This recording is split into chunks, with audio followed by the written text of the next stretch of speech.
Bienvenidos de nuevo al podcast Creciendo con Improven. Hoy tenemos un tema que puede interesar a todas las empresas que quieren seguir manteniendo su posición competitiva en el mercado. Nos referimos a escuchar al cliente. Al final, el cliente tiene que estar en el centro de cualquier organización y es muy importante escucharles y saber qué necesitan para poder darles respuesta.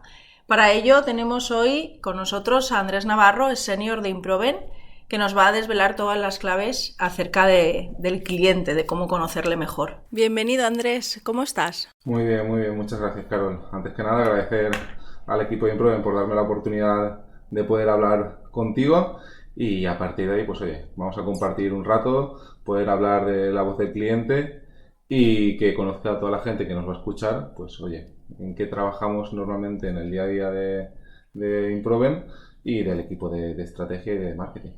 Muy bien, y cuéntanos qué es exactamente la voz del cliente, que le llamas así muy técnicamente, sí. Y nos gustaría saber qué es. Pues a ver, al final, en esencia, es saber, oye, quién es nuestro cliente, qué le preocupa, qué puede necesitar, por qué nos elige a nosotros y no elige a la competencia y poder entender de una manera global y transversal, oye, todas esas inquietudes que nos va transmitiendo en nuestro día a día dentro de las organizaciones y que muchas veces, oye, o no le prestamos la importancia que tiene o lo dejamos ir y no aprendemos para poder tomar luego decisiones de cara a orientarnos al mercado. ¿Qué consideras mejor, hacer la entrevista personal o bien utilizar metodologías digitales? Todas son válidas, al final son diferentes opciones que nos dan unos outputs y que dependiendo de la metodología que sigamos y de cómo queramos enfocar el proceso, van a darnos pues diferentes soluciones óptimas para poder tomar decisiones. Si utilizamos la cualitativa, ¿no?, que decías de sentarnos con ellos, reunirnos, tener una conversación al final de un proyecto, pues nos va a dar cierta información, pues eso, como te decía, más cualitativa, porque hay que tener en cuenta que cuando tenemos esas reuniones, podemos llegar hasta los matices. No es lo mismo que yo en un cuestionario te diga sí, que en una entrevista diga sí. ¿No? Y la comunicación no verbal. Exacto. Gestos. Ese matiz de que el sí a nivel cuantitativo tú lo notificarás como que es positivo, pero luego en la entrevista ese sí que te he dicho tiene otros matices que de la otra forma perdemos, ¿no?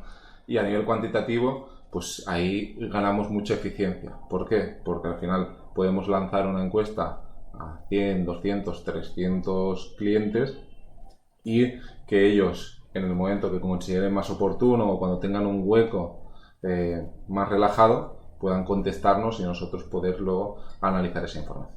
Para concretar un poco, ¿cómo diferenciamos cuando queremos conocer la opinión de nuestros clientes con los que tenemos más confianza y son nuestros clientes fieles y solemos trabajar con ellos? ¿Qué diferencias técnicas hay de encuestas o cómo acercarnos a ellos? ¿Cómo nos podrías contar en este sentido? Sí, en lo que respecta al B2C, que sería al cliente final, hay un amplio abanico de posibilidades. Al final, la disponibilidad es mayor porque todo el mundo al final puede ser un consumidor final, mientras que en el B2B se acotan mucho más los plazos, todo el tema de poder reunirte o poder generar esa encuesta, como está vinculado al ámbito laboral, pues necesita de más recursos, de más insistencia, de más desarrollo y sobre todo a nivel de estructura de la información, cuando estás hablando con un perfil de consumidor final, tiene que ser una reunión más llana, más simple, que pueda entenderte a la primera, mientras que cuando estás hablando en el canal o con un cliente B2B, las preguntas suelen ser un poco más técnicas, de más preparación, de entender el sector, el mercado, y eso pues requiere otro tipo de metodología y sobre todo a nivel de guiones o estructura de la encuesta, poder sintetizar en algo que ellos entienden y aterrizan para luego poder sacar nosotros las conclusiones. ¿Y cómo crees que nos pueden ayudar estas herramientas tecnológicas para hacer encuestas a la hora de escuchar a nuestros clientes? Pues al final las herramientas tecnológicas nos permiten aumentar la capacidad de hacer estas encuestas a lo largo del año, porque lo que te costaba a lo mejor hace 20 años mediante encuestas telefónicas, ir llamando uno a uno, ahora con el móvil puedes hacer una encuesta que te pueden rellenar en 5 minutos y que puedes lanzarles cada mes para ver si te responden o no. Por lo tanto, tienes más capacidad de poder impactar en el cliente y que te responda.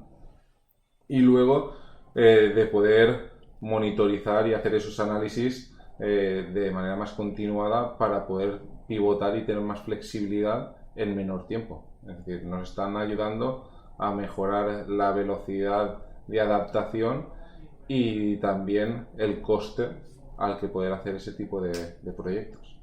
Y todo esto que me cuentas, ¿nos podrías aterrizar un poco con ejemplos claros de cuáles son estas metodologías de encuestas? Más que nada con el objetivo de descubrir y dimensionar cuáles son las diferentes percepciones de los clientes. ¿Qué nos puedes contar? Pues sí, tenemos un ejemplo que hicimos con una empresa que desarrolló a nivel interno una plataforma, ¿de acuerdo? Para poder ir directamente a consumidor final, ¿vale? Era una empresa que trabajaba con instaladores y decidió cómo votarse el canal, ¿de acuerdo? Entonces, no estaba teniendo mucho éxito en ese canal de consumidor final y estaba perdiendo cuota con los instaladores porque lo estaban viendo ya como una amenaza. Entonces, para poder hacerle entender al instalador de que no era una amenaza, sino que era una solución integral, desarrollamos una metodología en la que fuimos al consumidor final para ver cuáles eran sus necesidades, las recopilamos, nos fuimos a los instaladores para ver, oye, qué pros y qué contras veían de que esta empresa tuviese una plataforma directa para el consumidor y a partir de ahí elaboramos una estrategia conjunta para aportarle valor tanto al consumidor final como al instalador, que en este caso estábamos saltándolo. Pero con esa reorientación le dábamos mayor facilidad para conseguir clientes finales y apoyarnos en ellos para dar el servicio. Entonces, dimensionar, como has explicado, podría significar priorizar los problemas y las necesidades de nuestros clientes para darles mayor satisfacción. Es ponerlo en prioritario, ¿no? Darle Sí, más la parte de dimensionar es muy relevante, porque sí que es verdad que cuando hacemos entrevistas, sobre todo cualitativas, nos quedamos con lo más notorio, es decir, lo que más nos ha impactado, lo que más se va del discurso convencional. Te pongo otro ejemplo.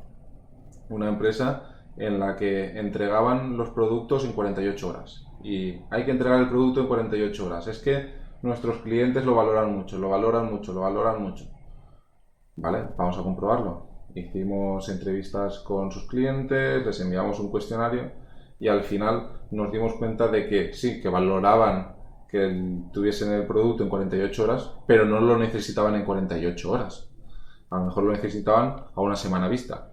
Esto a nivel logístico dentro de la compañía era muy importante porque tenerlo en 48 horas o en 72 o en una semana cambia totalmente la velocidad a la que tenemos que hacer estos servicios. Entonces, si dimensionamos todos esos drivers que consideramos que son ventajas competitivas o que es nuestra propuesta de valor y que está percibiendo el cliente, estupendo. Y si vemos que alguna de ellas no se está percibiendo como algo muy atractivo, pues a lo mejor cabe reorientarla y focalizar los esfuerzos en otros aspectos. Por eso, dimensionar, no quedarnos en lo que nos dicen todos, sino que realmente, oye, cuál es lo prioritario y cómo de importante es para ellos. Pues es muy interesante porque al final esto me recuerda a algún podcast que he grabado con Carla aquí de Sales and Operations y es un poco eso, ¿no? Si sabes qué necesita el cliente con el periodo de entrega, puedes también planificar la producción y combinas el área comercial con producción, un poco eso, pero con... Exacto, sobre todo en el B2B, porque al final trabajas con otras empresas que tienen otros clientes y que se van haciendo el aprovisionamiento en base a la respuesta que tú les puedas dar. Si ellos tienen en la cabeza, no sé, me invento, soy cerrajero y necesito un picaporte para la semana que viene, yo te lo pido ya, sé que va a estar durante esta semana y lo entrego o lo monto la que viene. Entonces, ¿qué tardas? ¿4 o 5 días? No me preocupa. Yo lo he hecho con una semana vista. Entonces, entender esa semana vista a mí me va a ahorrar, ¿no?